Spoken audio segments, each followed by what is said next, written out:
Good morning. We are now on the feast of the Epiphany. Christmas has officially ended. And next week, we will be on the first week of Ordinary Time. The word Epiphany comes from the Greek word epipania, meaning manifestation, pagpadayag. Therefore, as we honor this moment in time, when Christ, when the Christ the child was made manifest to the world, we need to look into our own hearts because there we will discover that Christ's manifestation is ongoing in our lives. Padayon ang pagpadayag sa Dios diha sa atong kinabuhi kung atong susihon ang atong kasing-kasing so that we can worship Him who has also chosen to be born within us. And we must diligently seek out that manifestation of God within us and respond to it the same way that the Magi responded. Sama sa pagpangita, no? Niining tulo ka Magi, no? Nga gipaningkamutan gyud diligently, kugi nga pagpangita sa bata nga Kristo. Gitawag usab kita nga pangitaon gihapon nato ang Dios diha sa kugi nga pamaagi. The question is, are we still diligently seeking God? Jeremiah 29:13 says that if you will seek me with all your heart, you will find me.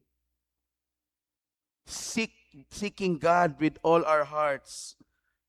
And one of the attitudes or the characters of the Magi is that they were determined. Determinado gid kay sila. Okay? Because God has spoke to them nga that there will be the Christ has already been born and you just have to follow the star, no, kining bituon, because it will lead you to the Christ. And they were so determined that they even disobeyed Herod, no, and even protected the child Jesus from Herod. They did not stop for anything, but rather they laid down everything and departed in haste to find him. No, pangita gid nila buhian nila ang tanan aron lang pagpangita sa bata nga Kristo. When God speaks to us and manifests Himself to us, nothing could be more important than to listen to His voice and follow Him. Kung ang Dios magpadayag kanato, walay lain nga importante gid kaayo nga atong buhaton, kundili we have to drop everything, follow that voice. Amen ba? Because what more could be important? Unsa pa may mas lain nga importante kaysa pagsunod sa Ginoo? And when we seek Him, and when we find Him, kung ato na siyang pangitaon o ato siyang makaplagan, the Magi offered 3 gifts, Unsa man ang 3 gifts? Frankincense, gold, and myrrh. And these 3 have spiritual meanings. Frankincense represents the prayers. Okay? Gold means our wealth, our treasures. And myrrh represents charity. Okay? So when we find God in our lives, do we offer Him our prayers or our worship? Do we offer God our wealth? Do we offer God our charity towards our neighbors? In the same manner, mga igsoon, nga makita nato ang Dios, atong i-offer ang atong kaugalingon diya sa iya. No? I would say nga ang tao nga mo claim nga nakakaplag sa Dios sa iyang kinabuhi, pero dili niya ihatag kung unsay naa sa iyang kinabuhi. I would say hilaw-hilaw pa na. hilaw-hilaw, no? Because, when you try to fathom kung imong sugdan pag tugkad, no, ang mga butang, if you were to meet God, would you not bring to Him the best that you have?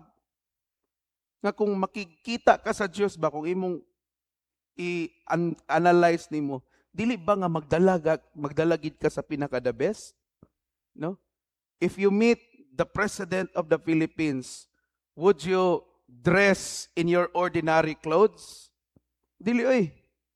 You would always you would look for the best nga dress nga imong makita sa imong lugar, bisan asa ani nga part nga nasod, para lang nga inig-atubang nimo presentable ka, no? In the same manner, when God has already manifested Himself to us, no? Iyan ang ipadayag yung kaugalingon sa ato. But what do we bring to God? Okay? And God wants to manifest Himself to us even today. Padayon nga nagpadayag ang Diyos sa atong tanan karon nga panahon. But what is our response? Unsa man ang atong tubag ni ana? We must respond in faith and worship, giving God the greatest glory by giving Him your very life and offering Him your gifts that you can offer to Him. Muna atong response sa Ginoo of His manifestation to us. Ihatag na to atong kinabuhi para sa Diyos. Again, we're back to ordinary time wherein magtubo na sadta, no, magkat-on na sadta. Unsa man ang atong gift, no? Supposedly the season of ordinary time, this season would allow us to grow, nga motubo ta, because inig-abot sa Advent, that is our gift to the child Jesus. Matong gasa sa iya nga, Lord, for the past year nagtubo ko, no? Pag-abot sa Advent ba, Lord, nagtubo ko, di kay pag-abot sa Advent, Lord, wa man ko'y nakuha, no? It shouldn't be like that, mga igsoon. That is why the Feast of Epiphany is a very vital liturgical celebration in the church, to remind us that God continues to reveal Himself to us. Especially karon sa atong panahon niini nga kalibutan. A lot of people are wondering, wala na may Diyos nga nag-intervene. Wala na may Diyos nga nagpataliwala, no, sa mga kagubot, sa mga kaguliya. No, but we have to be reminded that God continues to intervene. God continues to manifest Himself. And God, through His church, is telling the world nga, you have to follow. No, you have to follow that star. You have to follow that light. No? You have to follow the church, what the church is teaching you. No? The church now becomes the new star. That beacon nga sundon sa kalibutan. No? A lot of people are daghan ang ilang ginasunod sa ilang kinabuhi just to look for God. You don't have to look for God bisan asa nimo pangitaon. Look for God in the church. Okay? Because the church itself will guide you towards God. No? Mga igsoon, while it is true that but it's true that God is the one who found us. Tinuod nga ang Dios maoy nakaplag nato. Pero dili nabot pasabot nga dili ta mangita sa Ginoo. Okay? Kay kung wala pangitaa sa Magi si Ginoong Jesucristo, do you think makaplagan kanila? And these Magi were experts sa gitawag nga astronomy, no? Especially ang interpretation of the movement of the stars. because they were Persian priests, no? Contrary to popular belief that they were kings. No, they were not kings. They were Persian priests who worked for the Persian king. Especially ang pag-interpret sa celestial movements. Mo na ang ilang expertise. Mo na nga when God revealed to them nga mauni, they themselves did the mission. Mo na mga igsoon. Again, the message of Epiphany is God continues to reveal Himself to us.